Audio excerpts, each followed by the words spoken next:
Dear students, अस्सलाम वालेकुम। आज हम लोग आर के नारायण जी का ब्रीफ इंट्रो देखेंगे। आर के नारायण जो है उनका लाइफ पीरियड है 1906 से 2001। रसीपुरम कृष्ण स्वामी अय्यर नारायण स्वामी ये इनका पूरा नाम था और ये हिंदुस्तान के सबसे बेस्ट नॉवेलिस्ट जो अंग्रेज़ी में लिखा करते थे उनमें से एक थे। इनके 5 वॉल्यूम्स जो है वो शॉर्ट स्टोरीज़ के भी छप चुके हैं। उसके अलावा कई ट्रैवलॉग्स यानी कि सफ़रनामे हैं। उसके अलावा कई कलेक्शन है नॉन फिक्शन का, और साथ ही साथ इन्होंने मेमोर भी लिखा है जिसका नाम माय डेज़ जो 1975 में शाया हुआ था वो भी है।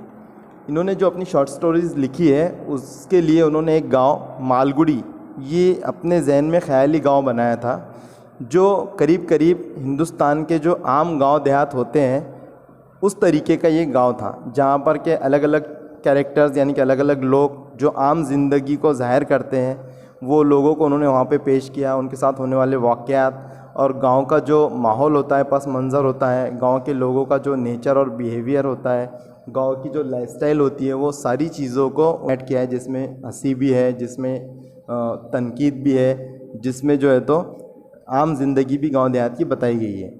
और आर के नारायण स्वामी जो है इनको अमेरिका में सबसे पहले जो इंट्रोड्यूस किया गया तो 1952 के अंदर मिशिगन स्टेट यूनिवर्सिटी प्रेस के ज़रिए से किया गया था। इनके काफ़ी काम में इन्होंने बहुत सारी स्टोरीज़, बहुत सारे नॉवेल्स वगैरह लिखे हैं, जिनमें से कुछ है Swami and friends, the bachelor of arts, the dark room, an astrologer's day और बहुत सारे। लेकिन इनमें सबसे ज़्यादा जो फेमस है और जिसको जाना जाता है, जिस पर मूवी भी बन चुकी है, द गाइड, इस पर गाइड करके मूवी जिसमें देवानंद साहब और वहीदा रहमान जी ने काम किया था वो बन चुकी है, जो काफ़ी फेमस थी।